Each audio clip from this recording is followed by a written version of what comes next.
I'm Chuck D. Um, I'm known to the world as a raptivist, a earthicist, human being, somebody that fights for freedoms, speaks to, especially having love for yourself.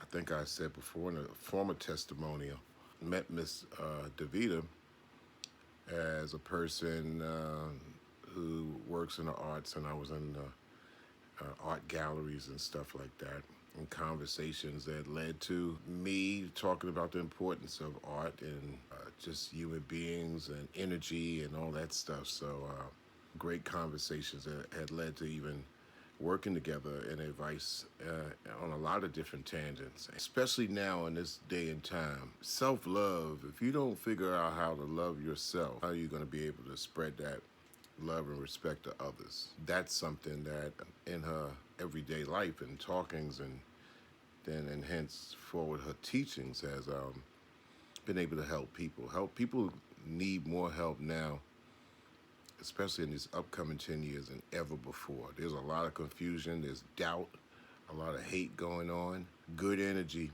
and the energy of love and peace and understanding is something that you need just to keep from the tidal wave of doubt, envy, hatred.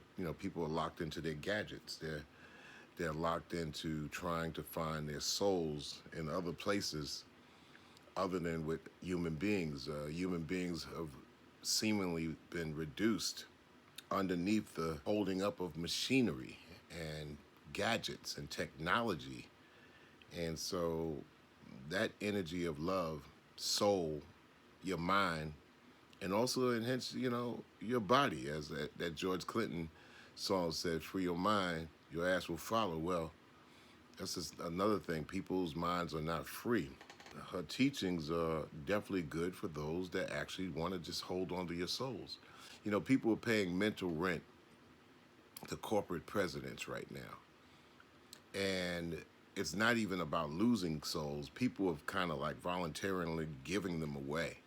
Holding on to yourself, especially in a time where cyberspace and netizenship has conquered, taken over the remaining real estate of your existence, your mind and your soul. So love is the only thing that that can not only have you hold on to your soul and hold on to your mind and hence your body, but love is the only thing that you can extend to somebody else to make them feel good about themselves too. It's a universal language. Love is the message. And going back to that record that we used to rap off of all the time, by Gamble and Huff, Kenny Gamble and Leon Huff of Philadelphia International Records. Back in the 70s, they had this song called Love is the Message. And self-love is everything, because from that you're able to spread love, like that other, the reggae records that spread love. Her coachings and Yes Tantra goes beyond the definition. Her coachings are probably an essential thing to hold on to yourself as we go into the uncertainty of 2020. And 2020 is supposed to have been clear vision, hindsight. So many people have a cataract on their existence right about now that they're going to need some clarity, at least with themselves. So from the Yes Tantra that she's able to teach, it makes you just look at people as human beings and not look at them like machines. She's also given some essential conversation to me just on nutrition, which led me into, of course, other things I already knew, but things furthermore on nutrition that helps you hold on to a lot of things that will hold you together. And going into my 60th year, I decided to write a song and do a song called Food as a Machine Gun. Herself and others are partially responsible and making up like a total regimen conversation about how the right nutrients, the right energy, the right regimen, your workouts, your mind right, to embrace people.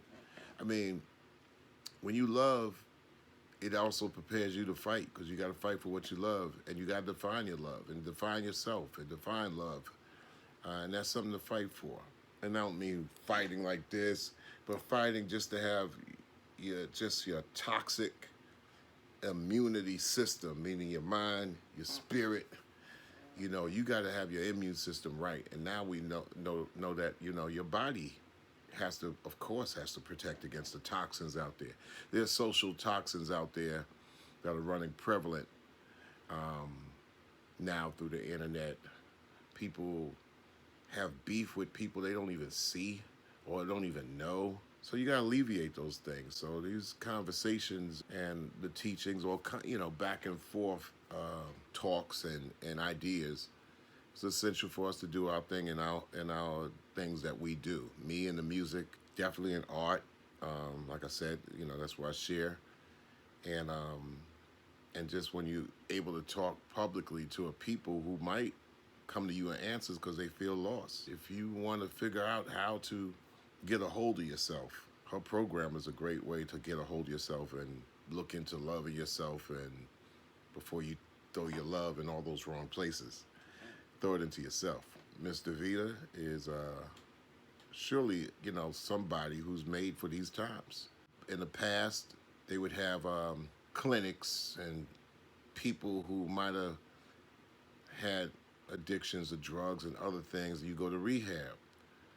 There's not too much out there to tell you how to rehab from yourself. So you got to kind of like look into yourself, learn how to fix yourself, and then you go outward from there. That's what I think. That's what's done me well throughout all my years. I look to the art as therapy. It always has been. Many of y'all just think the music, but my art, my graphics, and also building with an arts community of similar people, and also being able to enjoy that furnace of creativity. Not just me doing it, but enjoying the works of others. So I'm in a little rare section, but the arts have always set me free.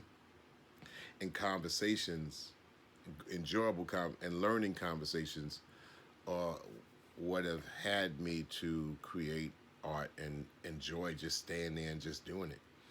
And my life revolves around that. So everybody has to find that something, and I'm fortunate to have that something, and then sharing these conversations. And Miss D'Vita is definitely somebody who I shared great conversations with, which furthered my art, whether it's in song like Food as a Machine Gun, the song I just did about, how it's written off the book formerly known as Food by Kristen Lawless, and turn that into further study and a good vibe, or artwork that I've done, all my protest heroes. And most of my heroes don't appear on those stamps. So, yes, I co-sign Miss D'Vita wholeheartedly, and I wish you the best in whatever your endeavors might be, and wish you well. And wishing you well is starting from inside on yourself, because if you can't find out who you are, who can you help? That's the best way to help in the world, is figuring out who you are, and therefore helping yourself. All right. I'm Chuck D.